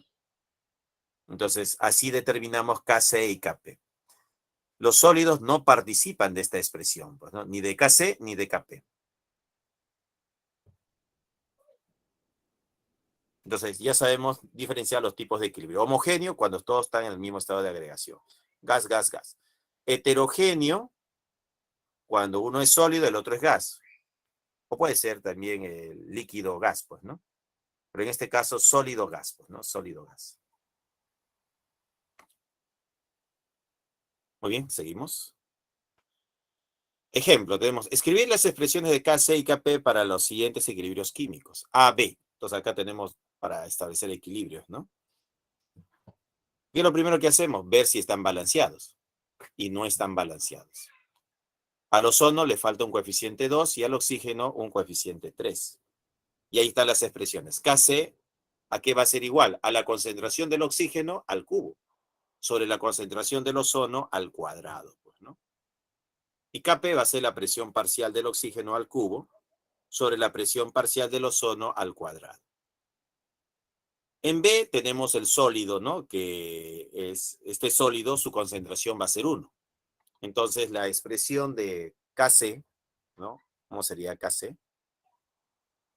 Aquí Kc sería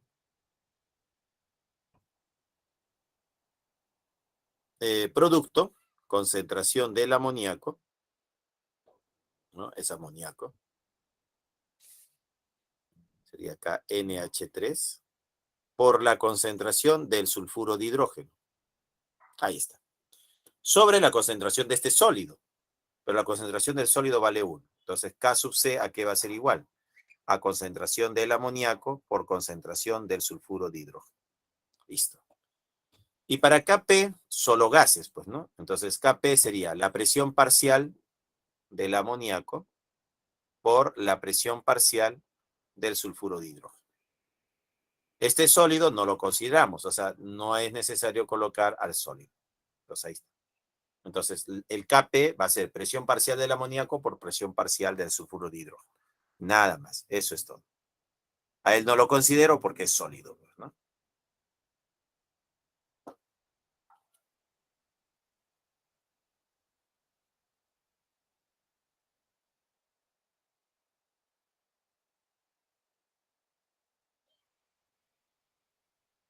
¿Listo?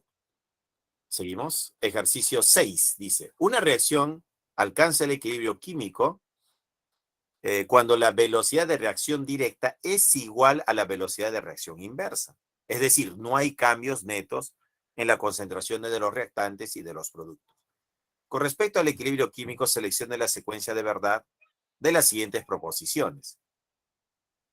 ¿Es un proceso dinámico? Bueno, el equilibrio químico sí es un proceso dinámico. ¿Donde las sustancias siguen reaccionando? Claro, siguen reaccionando. Entre sí en el tiempo. Claro, lo que pasa es que ya no hay cambio en la concentración, ¿no? Se va a mantener constante tanto los reactantes como los productos. Eso es verdadero. Vamos a poner acá que esto es verdadero. 2. ¿Se puede generar en reacciones irreversibles? A ver, para alcanzar el equilibrio químico, yo debo tener un reactante que se transforme en un producto, pero el producto debe regresar a ser reactante. Entonces, este tipo de reacción son reacciones reversibles, ¿no? Es una reacción reversible. Pero acá dice, ¿se puede generar en reacciones irreversibles? No, pues si es irreversible no hay retorno, solamente hay una flechita. Entonces, no, en reacciones irreversibles no. En fase homogénea y heterogénea, no, eso sería falso. Ya, falso la segunda. La tercera dice, ¿la constante de equilibrio depende de la temperatura? Sí, la constante de equilibrio depende de la temperatura. Para cada temperatura hay una constante de equilibrio. Entonces, sí hay una dependencia entre la constante de equilibrio y la temperatura.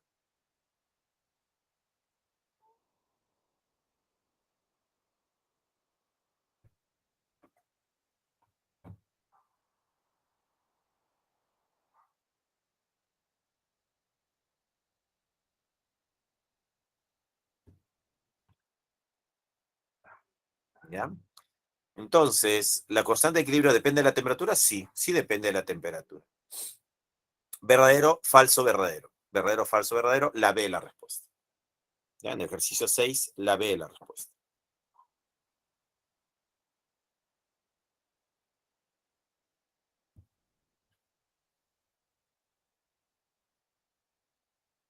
Seguimos. Ejercicio 7 dice, en nuestro país podemos encontrar diferentes minerales, uno de ellos es la hematita, la cual se reduce en un alto horno, pero cuando se hace reaccionar el mismo mineral con monóxido de carbono en un recipiente cerrado, ocurre el siguiente equilibrio. Tenemos la hematita más monóxido de carbono me da hierro más dióxido de carbono. Al respecto, seleccione la secuencia de verdad de las siguientes proposiciones. Hay que balancear, hay que ver que la ecuación esté balanceada, ¿no? Entonces, lo primero que hago es buscar 2 hierros. Acá hay un hierro por 2, pues, ¿no? Acá hay 3 oxígenos, acá hay 1. Y acá hay 2. Entonces, acá es 3. Acá sería 3. 3 carbonos, 3 carbonos. 2 hierros, 2 hierros. 3 más 3, 6 oxígenos. 3 por 2, 6 oxígenos. La ecuación queda balanceada. 1, 3, 2, 3. Es un equilibrio heterogéneo. ¿Cómo sabía que el equilibrio era heterogéneo? Veamos. Sólido, gas. 2 estados de agregación diferentes, heterogéneo. Eso sería verdadero. Ya, verdadero. 2. Su constante de equilibrio K sub C se expresa como. Ahora, si quiero expresar K sub C, ¿a qué sería igual? El sólido no participa porque vale 1. El líquido tampoco participa, pues vale 1. Entonces acá diremos que Kc a qué va a ser igual. A la concentración del dióxido de carbono elevado al cubo sobre la concentración de...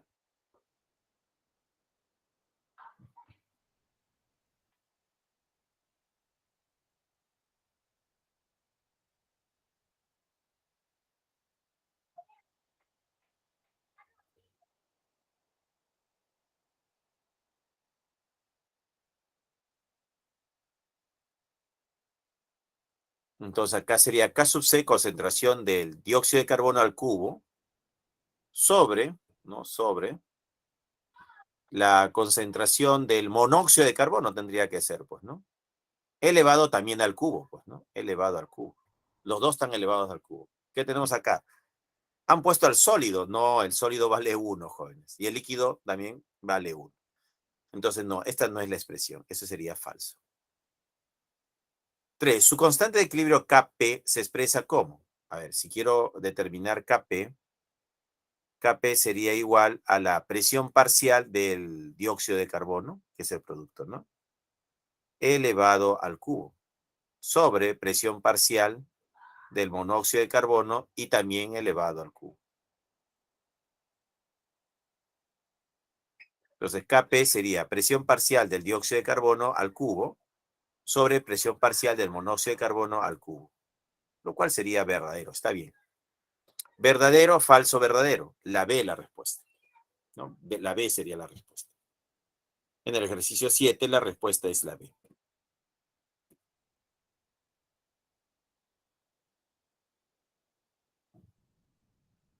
¿Listo?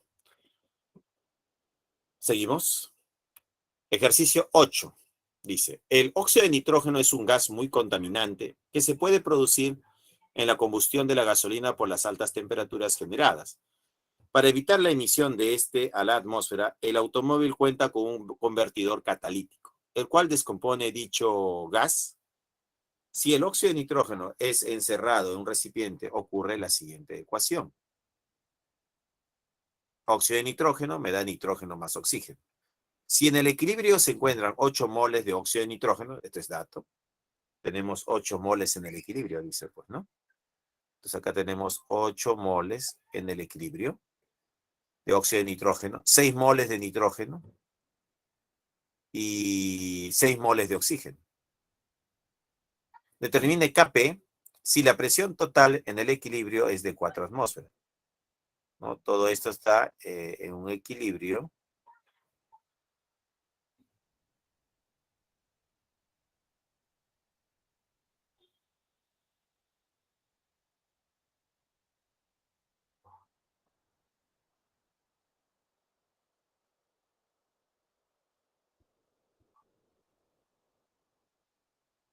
Entonces acá sería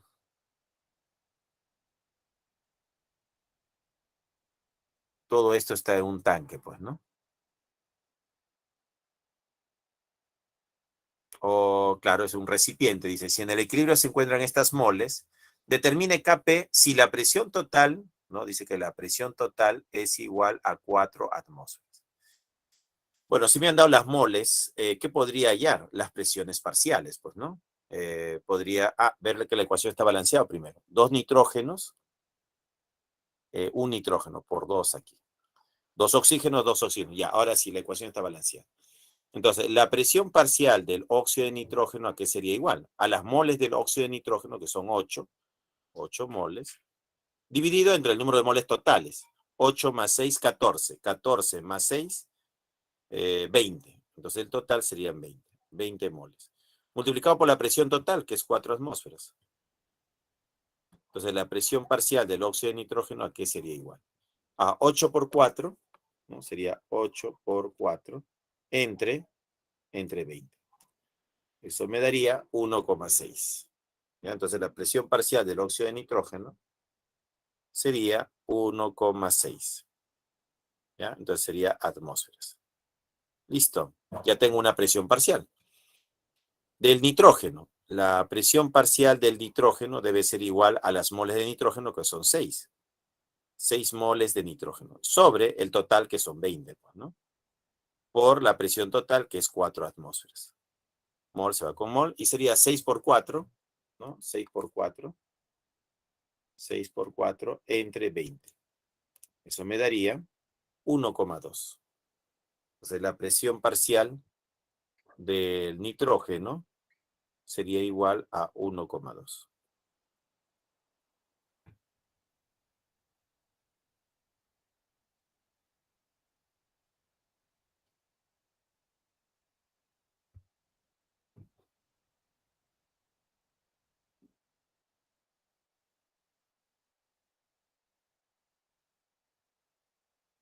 Y ya tenemos la presión parcial del nitrógeno, pues, ¿no? Va a ser 1,2 atmósferas. Y me faltaría, pues, la presión parcial del oxígeno. Entonces, la presión parcial del oxígeno va a ser las moles del oxígeno, que son 6. 6 moles de oxígeno sobre el total, que son 20. Por la presión total, que es 4 atmósferas. Se parece mucho al de nitrógeno, es igualito, jóvenes. Entonces la presión parcial del oxígeno también es 1,2 atmósferas. ¿Pero qué queremos nosotros? Queremos el Kp, lo que nos pide. Entonces Kp, ¿a qué va a ser igual? A la presión parcial del nitrógeno multiplicado por la presión parcial del oxígeno, sobre la presión parcial del óxido de nitrógeno elevado al cuadrado. Reemplazando datos, Kp, ¿a qué sería igual? Presión parcial del nitrógeno y del oxígeno, que es 1,2 por 1,2. Y del óxido de nitrógeno, que es 1,6 elevado al cuadrado. Y acá determinamos el valor de Kp. Operando, ¿cuánto saldría esto? Vamos a ver. Sería 1,2 por 1,2 dividido entre 1,6, ¿no? 1,6 elevado al cuadrado. Entonces el Kp va a salir 5,6 por 10 a la menos 1. 5,6 por 10 a la menos 1. Haciendo la aproximación, sería 5,6 por 10 a la menos 1. Ajá. Eso sería 5,6 por 10 a la menos 1. La respuesta, la C. La C sería la respuesta, ¿no? En el ejercicio 8, la respuesta sería la C.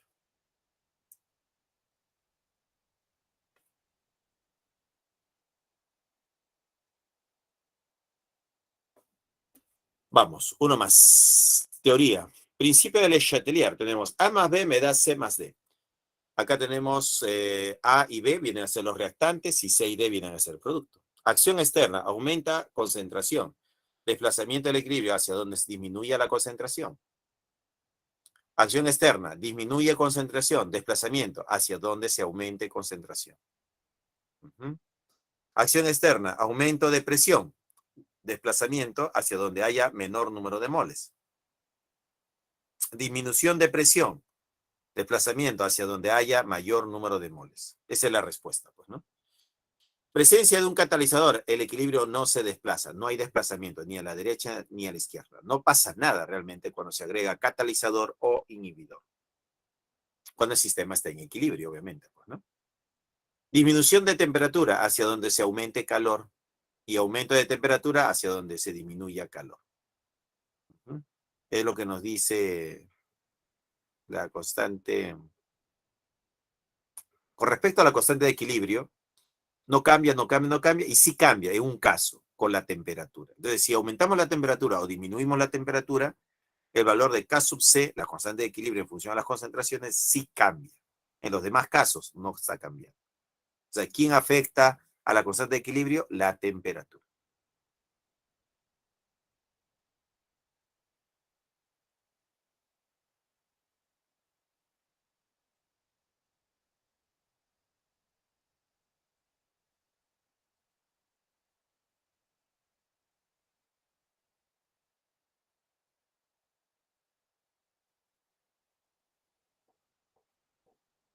¿Listo?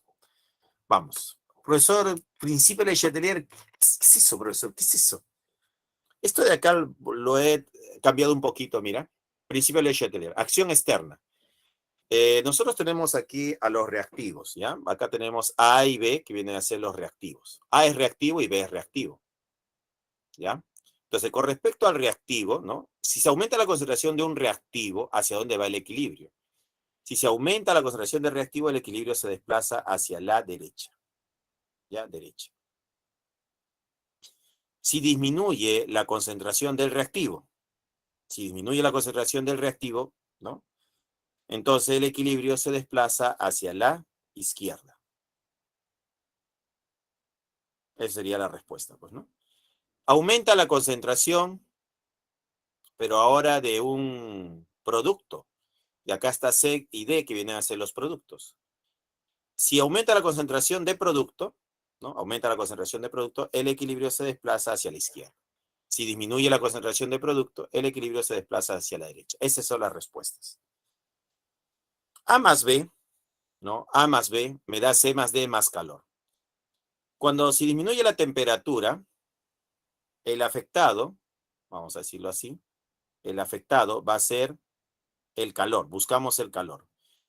Entonces, cuando se disminuye la temperatura, disminuyo calor.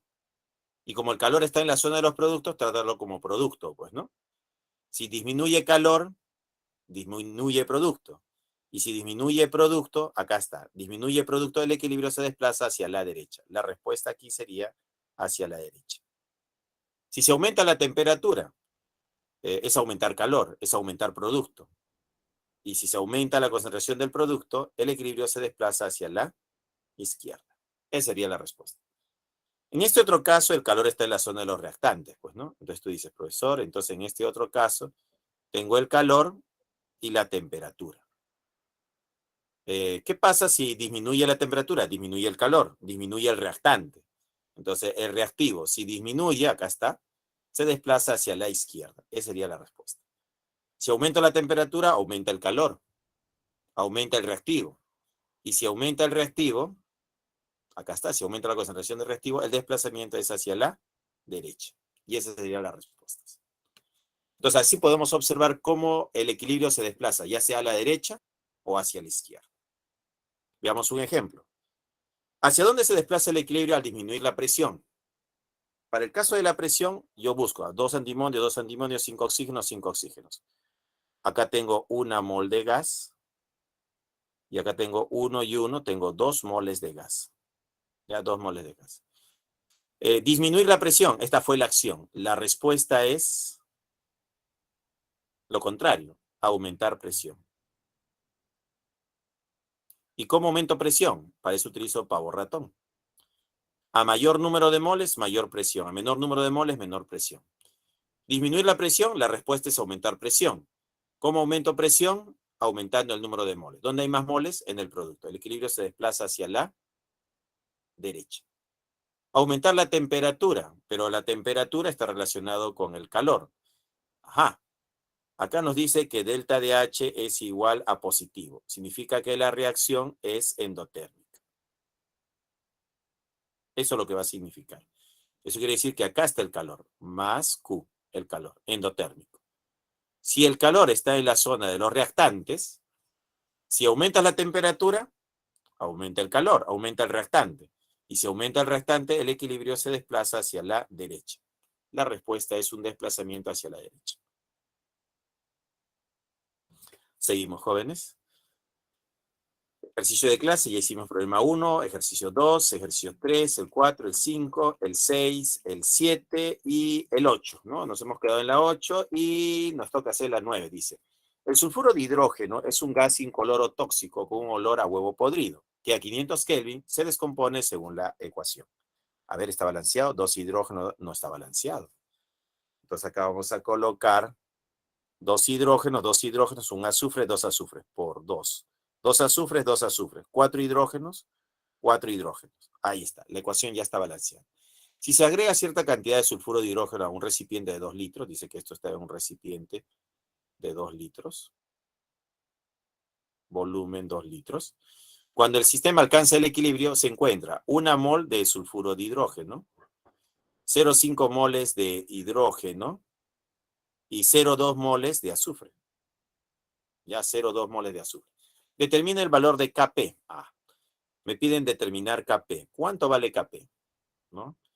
Claro, Kp sería pues la presión parcial del hidrógeno elevado al cuadrado por la presión parcial del azufre sobre la presión parcial del sulfuro de hidrógeno elevado al cuadrado.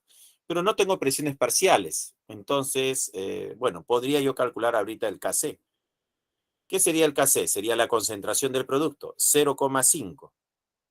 Sería 0,5 entre el volumen, que es 2, todo esto elevado al cuadrado. O la concentración del azufre, que es 0,2 sobre 2, eso sería la concentración del azufre. Sobre la concentración del sulfuro de hidrógeno, que sería 1 entre 2, elevado al cuadrado. De acá determino el valor de Kc. Calculando, ¿cuánto vale Kc? Paréntesis, división, sería 0,5 dividido entre 2. Cierro paréntesis y tengo que elevarlo al cuadrado.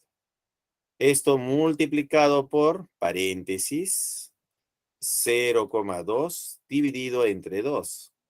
Cierro paréntesis. 0,2 entre 2, 0,5 entre 2 al cuadrado. Y abajo tenemos, nuevamente 1 entre 2 entre 2 cierro paréntesis, y este elevado al cuadrado. Operando me sale 1 sobre 40. KC me sale 1 sobre 40. Ya tengo el valor de KC, pero profesor, usted quiere KP, no quiere KC. Hay una formulita que es KP igual a KC, RT, variación del número de moles. Entonces, KP, ¿a qué va a ser igual? A KC, que vale 1 sobre 40, por R, que es 0,082, por la temperatura, acá tengo la temperatura, 500 Kelvin. Variación del número de moles, hay que restar. Entonces, la variación del número de moles sería 2 más 1 menos 2. Entonces, la variación del número de moles sería 3 menos 2, quedó 1, pues, ¿no? Entonces, el exponente acá es 1. Ya hallamos el valor de Kp. Ahora sí, hay que calcular cuánto sale esto. Operando sería 0,082 por 500 dividido entre 40, pues, ¿no? 0,082 por 500 entre 40. Eso me da 1,025, ¿no? Operando me va a dar 1,025.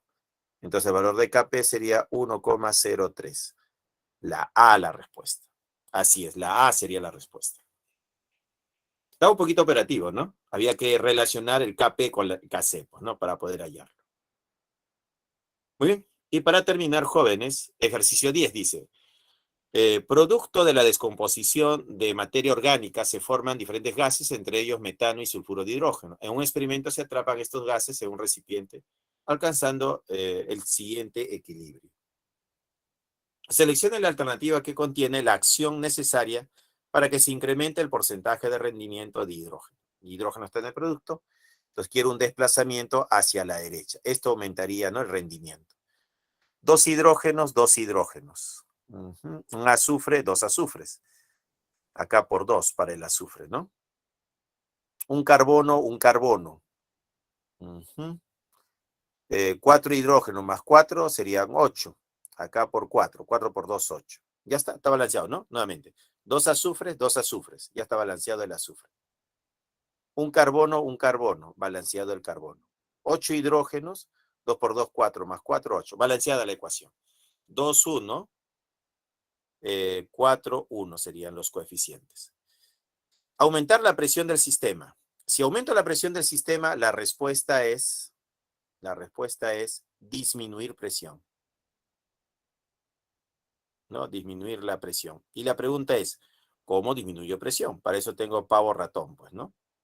A mayor número de moles, mayor presión. A menor número de moles, menor presión.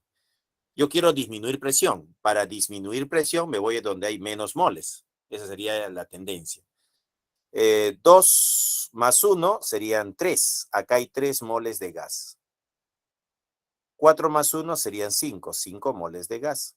¿Dónde hay menos moles? Allá, en el restante, 3. Acá hay 3. Entonces el equilibrio se desplaza hacia allá, ¿no? Hacia allá, hacia el restante. Disminuir la temperatura. Ah, temperatura, busco al calor. Acá está Q, el calor. Si disminuyo temperatura, disminuyo calor. Y si disminuyo calor, disminuyo reactante. El equilibrio se desplaza para allá, hacia la izquierda. Aumentar la concentración de metano. Si aumento la concentración de metano, el equilibrio se desplaza para la derecha. Adicionar un catalizador, no pasa nada con el catalizador. A ver, ¿quién coincide? La C, jóvenes. La C es la que coincide. Desplazamiento hacia la derecha. ¿Ya? Derecha. Entonces, en el problema 10, la respuesta es la C. Bueno, jóvenes, espero que les haya gustado la clase. Gracias. Tarea para la casa. 1, D de dado. 2, la B. 3, la C. 4, la A. 1, D de dado. 2, la B. 3, la C. 4, la A.